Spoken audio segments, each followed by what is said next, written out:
Petit par la taille, avec ses 56 600 km² en Afrique de l'Ouest, le Togo dispose de nombreux parcs nationaux et réserves naturelles gérées par l'État pour la conservation des forêts et de plusieurs espèces animales, surtout celles menacées ou en voie de disparition. Longtemps mises en difficulté sous l'effet des activités humaines, ces aires protégées bénéficient aujourd'hui du Fonds national de développement forestier, FNDF, pour l'amélioration de leur gestion et de leur fonctionnement.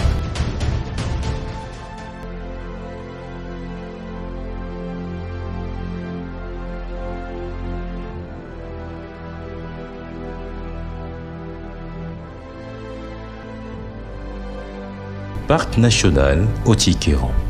Environ 540 km de Lomé, la capitale du Togo. Nous sommes précisément à Nablougou. Étendue sur 169 000 hectares, cette aire naturelle est créée par décret depuis le 25 avril 1971 pour la conservation de la diversité biologique. Au Togo, la coupe anarchique du bois est interdite, mais nombreux sont ceux qui continuent de s'adonner à cette pratique pour disposer du bois d'œuvre pour la menuiserie ou du bois de chauffe pour la fabrication du charbon de bois. C'est le cas par exemple de Fousseni, qui vient faire de la carbonisation ou la transformation du bois en charbon de bois dans le parc.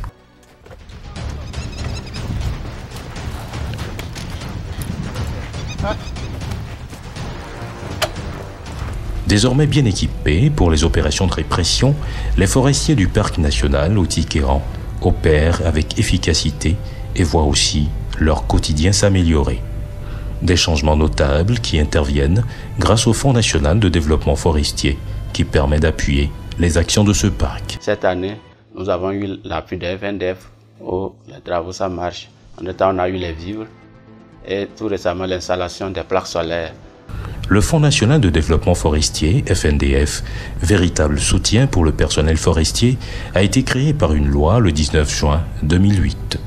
Ce fonds est un compte spécial du Trésor public togolais, alimenté par une partie des recettes de services que le ministère de l'Environnement collecte. Les aires protégées dont le fonctionnement demande vraiment un financement conséquent bénéficient de l'accompagnement de ce fonds. Le Fonds national de développement forestier est débloqué dans chaque région en fonction des besoins exprimés en amont, puis adressé à la direction des ressources forestières par l'entremise du directeur régional de l'environnement et des ressources forestières de la région concernée. Et nous demandons aux conservateurs et aux directeurs préfectoraux de nous faire un TDR. Dans le TDR, ils expriment leurs besoins de l'année. Ici dans la région centrale, le plus grand parc du Togo, Fazao Malfakassa. Dans ce vaste parc national, la diversité d'espèces animales aiguise l'appétit des braconniers.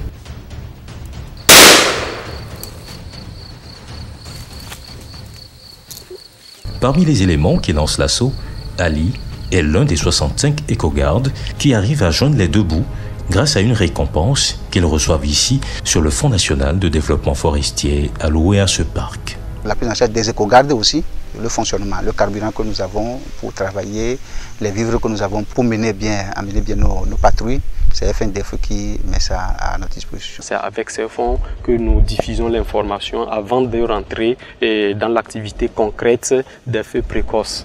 Des années 60 à ce jour, le pays a perdu presque la moitié de ses forêts car au Togo, les populations dépendent énormément de la forêt.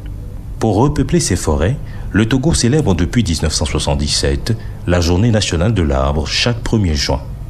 Mais en amont, il faut une production en quantité de ces jeunes plants. Une mission fondamentale réservée au Centre national de semences forestières de Davier, où le ministère de l'Environnement et des Ressources forestières développe des pépinières.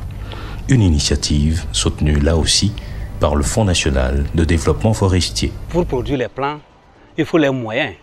Il faut acheter les sachets, il faut faire la récolte des semences, il faut les transporter de l'intérieur du pays jusqu'au centre, il faut chercher le terreau. Donc en fait, sans ce financement, je crois que le centre ne peut pas vraiment atteindre ses objectifs. Des objectifs qui devront permettre à coup sûr de réaliser les ambitions du gouvernement, notamment celle de planter 1 milliard d'arbres d'ici à 2030. Il faut également planifier la production effective de ces 100 millions de plants. Puisque s'il faut mettre en terre chaque année 100 millions de plants, il faut les produire.